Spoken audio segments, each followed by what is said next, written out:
बिस्मिल्लाहिर्रहमानिर्रहीम अस्सलाम वालेकुम नाज़रीन, मैं राना उसैर हूँ। 20 अगस्त 2025 बुध का दिन और दो बड़ी ब्रेकिंग न्यूज़ जो आपके सामने आज के इस वीलॉग में रखनी है। सबसे पहली बड़ी खबर जो इमरान खान से मुतल्लिक है कि उनको किसने थप्पड़ मारे, कब थप्पड़ मारे और ये जो वाक़या है वो कैसे और कहाँ रूनुमा हुआ। ये बड़ी अहम तरीन खबरें हैं जो इस वक्त इस्लामाबाद में और रावलपिंडी की राहदारियों में गूंजना शुरू हो गई हैं।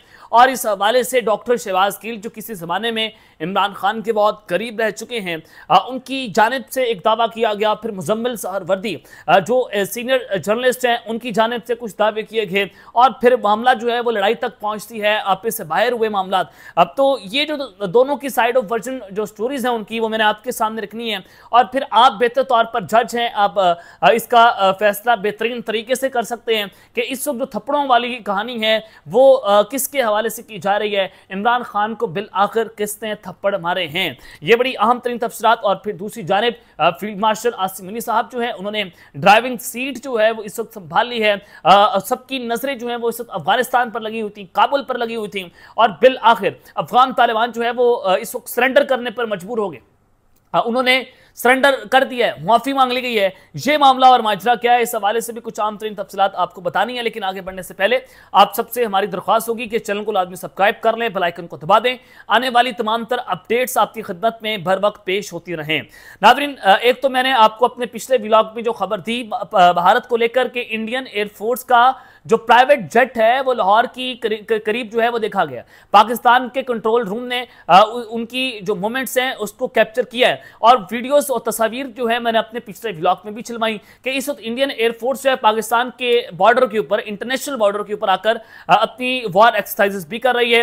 इंडियन एयरफोर्स राफेल तैयारे भी खरीद रहे हैं। उसके अलावा जो उनकी नेवल फोर्सेज हैं, उनकी जमीनी फौज है वो भी ड्रोन्स खरीद रही है, मिसाइल खरीदे जा रहे हैं, इसराइल के साथ मुआहदे किए जा रहे हैं। ये सारा कुछ हो रहा है पाकिस्तान पर हमले की तैयारी के हवाले से।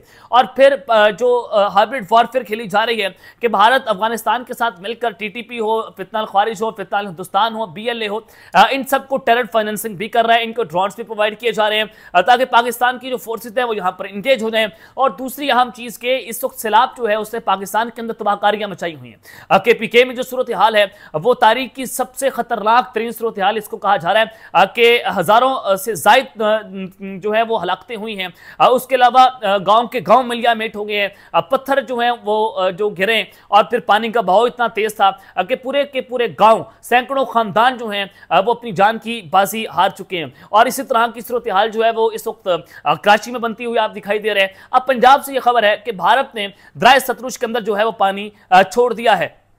भारत की जानिब से दरियाओं में पानी छोड़े जाने के बाद पंजाब के कई इलाके भी सैलाबी सूरत हाल में वहां पर पैदा हो गई है और भारत की जानिब से जो पानी छोड़ा गया है उसके बाद पानी की सतह में इजाफे के बायस सैलाबी सूरत हाल का सामना है। और सतलुज में इजाफी पानी छोड़े जाने के बाद जो हेड सुलेमानी की है और हेड इस्लाम पर भी पानी की सतह इस वक्त बढ़ गई है। अब यानी कि भारत ने भी पानी छोड़ दिया है ताकि पाकिस्तान जो है वो एक बड़े चैलेंजेस के साथ वहां पर खड़ा रहे। और दरिया में पानी की सतह बुलंद होने के बायस जो बहावलपुर में डेरा बिखा है उसके करीब जिम्मेदारा बंद जो है वो टूट गया है।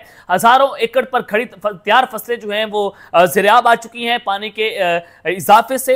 जो एम्प्रेस ब्रिज है वो भी जनाब उस पर भी दबाव पड़ना शुरू हो चुका है। कसूर के अंदर जो गंडा सिंह वाला है उससे मलिका देहात भी पानी में वहां पर पानी दाखिल हो गया है। फसलें वहां पर बुरी तरह से मुतासिर हुई हैं। पाकपत्तन और आरिफ वाला जो है वहां पर भी सैलाबी सूरत हाल के बायस एहतियाती इक़दाम जो हैं वो किए जा रहे हैं। और सिंध में जो तोंसा का मुकाम है वहां पर ऊंचे दर्जे का सैलाब आया है जिसके नतीजे में तोंसा की 60 से जायद जो बस्तियां हैं वो भी जनाब इस वक्त ज़रियाब आ चुकी हैं। जबकि तोंसा, दरहमा, गाजी घाट के कच्चे इलाकों में पानी दाखिल हो गया है जिसके बाद वहां पर जो लोग हैं वो नकल मकानी करने पर मजबूर हो गए। ये जो है सैलाब की सूरत हाल है और ये सारा सैलाब जो मैंने आपको बताया ये भारत ने पाकिस्तान के ऊपर जो है वो आपी हमला किया है, यानी कि पानी छोड़ दिया है। अब दूसरी जानिब जो मैं फील्ड मार्शल वाली आपको खबर दे रहा हूं कि फील्ड मार्शल के सामने अफगान तालिबान ने इस वक्त घुटने टेक दिए हैं। आपको मैंने अपने पिछले व्लॉग में बताया कि पाकिस्तान के जो वज़ीर ख़ारजा इसहाक डार साहब हैं वो इस वक्त अफगानिस्तान के दौरे पर गए हैं और फिर चीनी वज़ीर ख़ारजा पाकिस्तान अफगानिस्तान के दौरे पर, फिर उधर से वो पाकिस्तान आएंगे, यानी कि ट्राईलेटरल ये मुलाकात होने जा रही है, बल्कि हो गई। और फिर उसके अलावा पाकिस्तान के वज़ीर ख़ारजा और जो अफगानिस्तान के वज़ीर ख़ारजा हैं वो बायलैटरल मुलाकातें करेंगे और फिर चीनी वज़ीर ख़ारजा पाकिस्तान भी आएंगे। और इस हवाले से जो CPEC का मंसूबा है वो बड़ा इंपॉर्टेंट, इसके ऊपर बात होनी थी। और सबसे अहम मौजूदा वो दहशतगर्दी है कि टीटीपी को जो अफगान तालिबान है वो फाइनेंशियल एड दे रहे हैं, अपनी सरजमीन इस्तेमाल करने की वो इजाजत दे रहे हैं। तो पाकिस्तान बारहा अफगान तालिबान को खबरदार कर चुका था, लेकिन अफगान हुकूमत से पाकिस्तान की बात सुनने को तैयार नहीं थी। तो लिहाजा अब जो फैसला कुन पैगाम पहुंचाया गया पाकिस्तान के वज़ीर खारजा की जानिब से, रियासत पाकिस्तान का पैगाम अफगान तालिबान को पहुंचाया गया कि जनाब अगर आप एक्शन नहीं लेते तो ठीक है ना लें, आप टीटीपी को अपना घर प्रोवाइड कर रहे हैं, कोई मसला नहीं है, अब हम इनके टारगेट्स को निशाना बनाएंगे। अब हमें अपने मुल्क को बचाने के लिए आपकी सरजमीन में घुसना पड़ा, तो आपकी सरजमीन में घुसकर जो टीटीपी के लोग हमारे सिविलियंस के ऊपर बमबारी करते हैं, वहां पर हमले करते हैं, हमारे फौजियों को मारते हैं, अब हम इनके ठिकानों को निशाना बनाएंगे। अब आपने हमसे गिला नहीं करना। यह पैगाम जो है वो वज़ीर खारजा की तरफ से पहुंचाया गया। अब जो मैं आपको खबर देने जा रहा हूं कि पाकिस्तान और चीन अफगानिस्तान के वज़ीर खारजा का छठा से अफ्रीकी डायलॉग जो है वो काबुल में हुआ, और दफ्तर खारजा के मुताबिक इस ट्राइलेटरल मीटिंग के अंदर सियासी, इक्तिसादी और सिक्योरिटी ताउन के ऊपर जो है बातचीत हुई है। अब चाइना जो है वो चाह रहा है कि वो अपना सी पैक जो है उसका दायराकार वसी करे, उसको अफगानिस्तान तक लेकर जाया जाए, और जिनका रेलवे ट्रैक है वो बिछाया जाए अफगानिस्तान के अंदर, one belt one road initiative जो है उसको वहां तक पहुंचाया जाए। तो अफगानिस्तान उसके लिए बहुत इंपॉर्टेंस रखता है चाइना के लिए।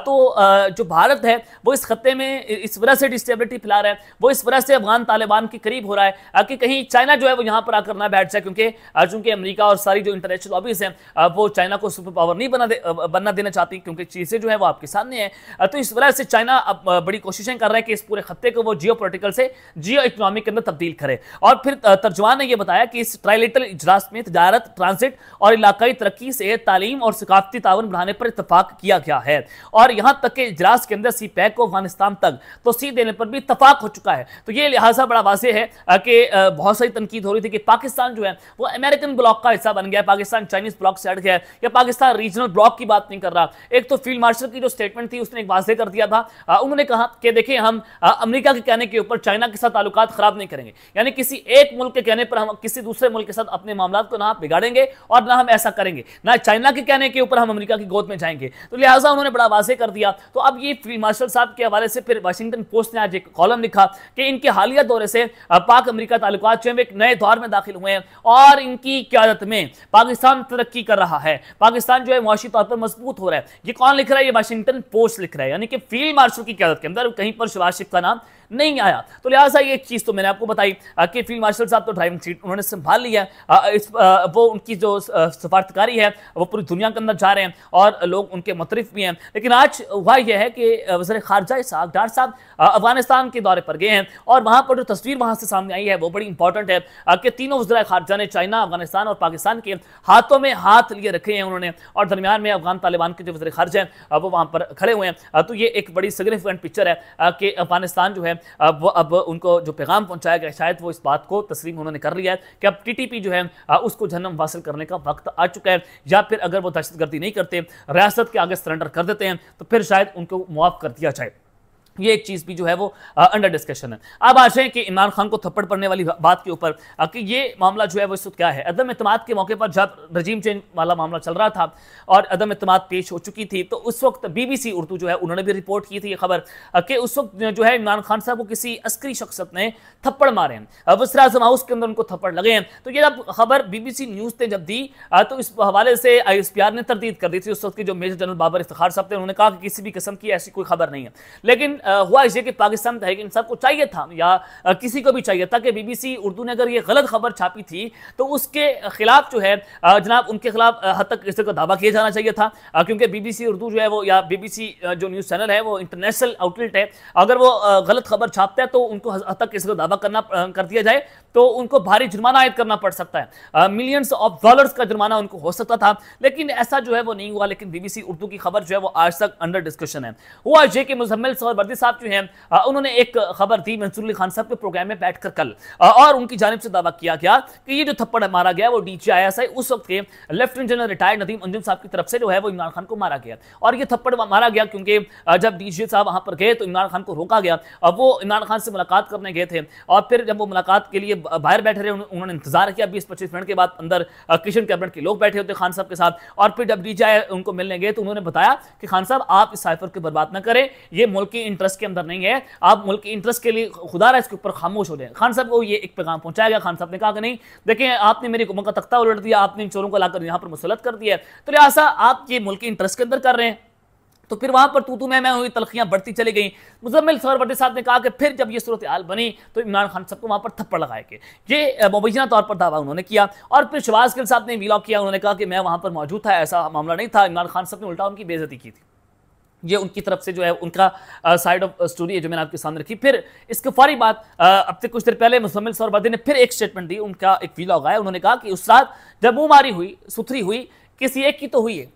अब आप उन्होंने कहा कि आप अंदाजा करें कि एक ताकतवर शख्सियत, और उस वक्त जब इमरान खान के खिलाफ अदम एतमाद आ रही थी और बाहर कैदी वाली बहनें खड़ी हुई थी और वज़ीर-ए-आज़म हाउस मुकम्मल तौर पर वहां पर हाईजेक था, तो क्या आप ये सोचेंगे क्या इमरान खान को थप्पड़ पड़ा या फिर उन्होंने मारा?